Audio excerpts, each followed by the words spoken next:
Salim maula Abi Hudzaifah ini tinggal bersama keluarga Salim, bersama Abu Hudzaifah, ya, sampai akhirnya dia besar dan dia sering masuk ke rumah Abu Hudzaifah. Abu Hudzaifah cemburu. Salim sekarang udah jenggotan, udah gede, sejak kecil sama dia. Sementara istrinya namanya Sahlah bintu Suhail, nggak enak melihat suaminya cemburu. Maka dia tanya kepada Nabi, ya Rasulullah, bagaimana ini anak dulu kecil sama kita, sekarang sudah gede, udah jenggotan, kalau masuk ketemu saya, suami saya cemburu, apa yang harus saya lakukan?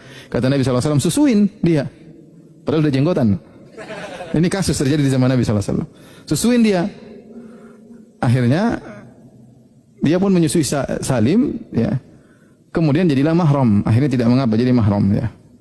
Nah, gara-gara kasus ini, Aisyah radhiyallahu taala anha berfatwa dalam sebagian kasus, terutama dari debat antara Aisyah dengan Ummu Salamah. Ada kasus seperti tadi, ada orang sudah gede, kemudian ingin bertemu bukan mahram, kata Aisyah susuin aja biar jadi apa?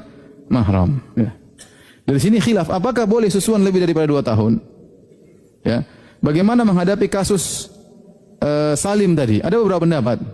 Pendapat pertama mengatakan kasus Salim tadi sudah mansukh, enggak berlaku lagi. Ya, tidak berlaku lagi. Yang kedua, ada yang mengatakan kasus Salim tadi yang nyusu sudah dewasa, sudah jenggotan nyusu, itu adalah qadhiyatul ain, perkara yang spesial tidak bisa dikiaskan. Pendapat yang berikutnya, pendapat Aisyah radhiyallahu taala anha, dan ini dipilih oleh Ibnu Taimiyah rahimahullah, dirajikan oleh sebagian ulama, boleh.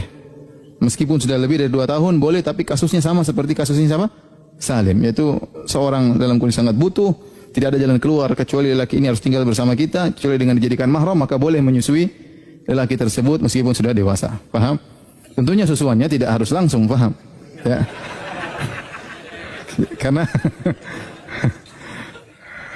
Karena memang ada pendapat yang mengatakan demikian, harus langsung, tapi yang benar tidak harus langsung. Yang benar tidak harus langsung, yang penting susu tersebut masuk dalam tubuh orang tersebut, ya. Ini keluar daripada hukum asal. Hukum asal Nabi jelaskan bahwasanya namanya susuan itu yang menjadi daging.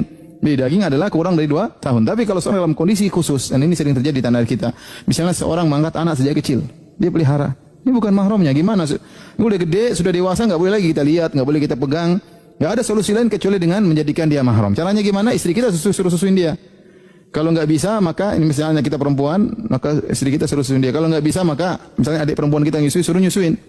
Ya, intinya ada solusi. Dan saya lebih condong pada pendapat Aisyah radhiyallahu taala anha. Ini khilaf antara Aisyah dengan istri Nabi yang lain.